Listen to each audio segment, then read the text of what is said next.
Hello and welcome to this review of Bedknobs and Broomsticks, a movie that finally answers the biggest question about World War II. Why didn't the Nazis invade Britain? Turns out it was because of a witch, 3 evacuees and a second-rate con man.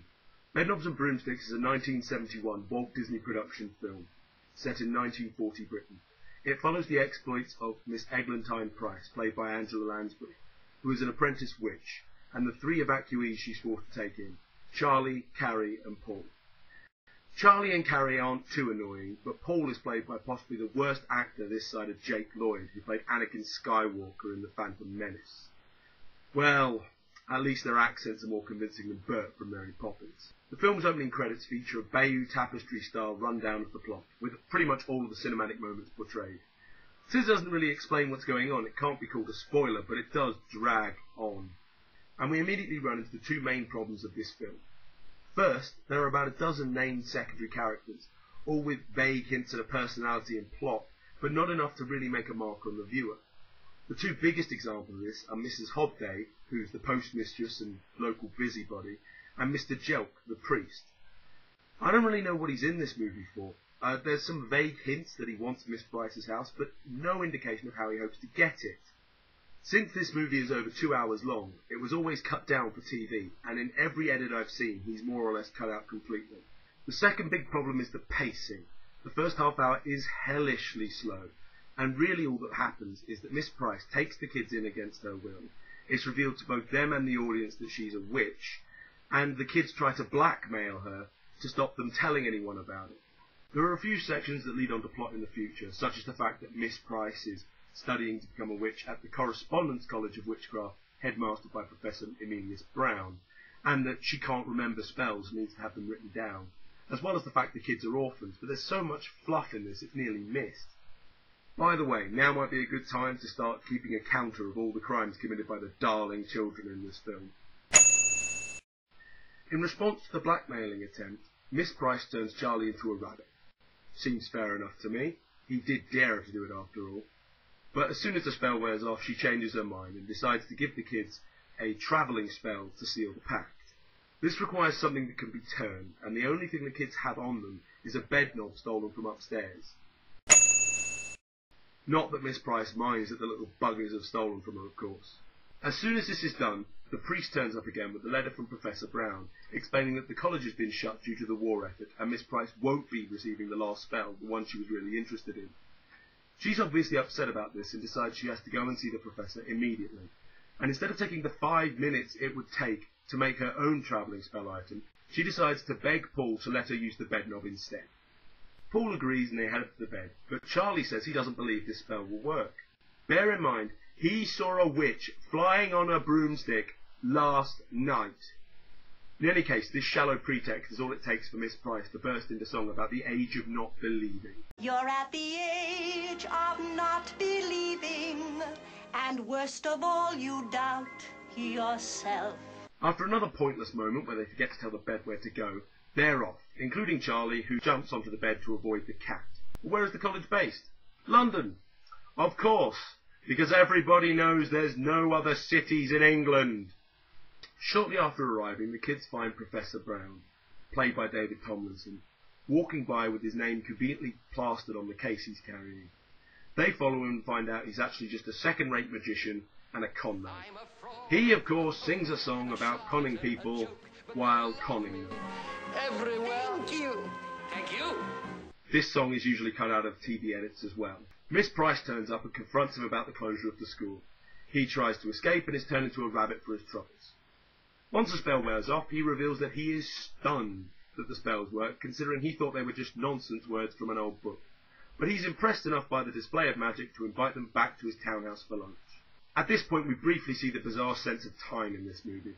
Miss Price insists that she always travels on the left, when she just travelled by magic for the first time 5 minutes ago.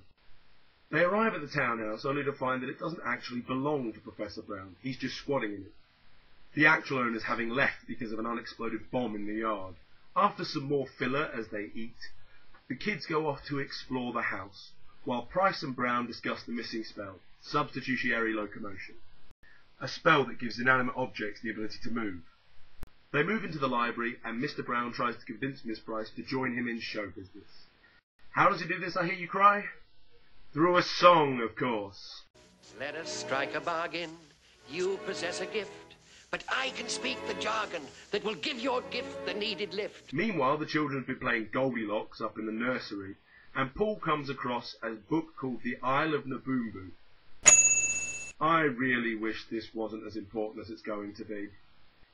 Back in the library, Miss Price turns Mr. Brown into a rabbit to stop his shenanigans, and he shows her the book, The Spells of Astaroth. At this point, it's revealed this book is actually ripped in half, and that's why the college was finished. So off they go to Portobello Road to look for it. Portobello Road, street where the riches of ages are stowed. Here we have a 10-minute song and dance routine, featuring stereotypical soldiers from throughout the Empire and a crime spree by the kids.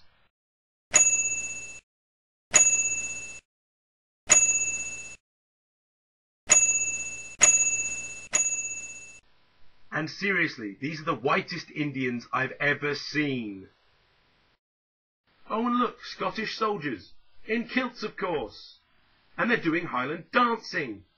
Why not throw in a unit of black soldiers with steel drums while you're at it?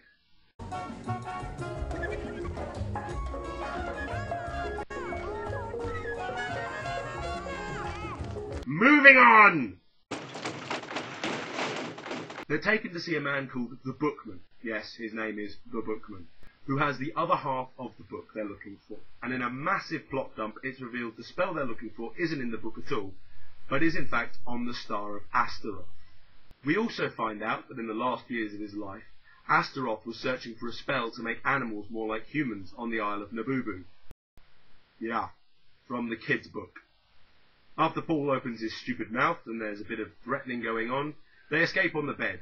Since this movie never does anything simply, instead of landing on the island itself, they land in the lagoon, where no one is surprised to find they can breathe underwater.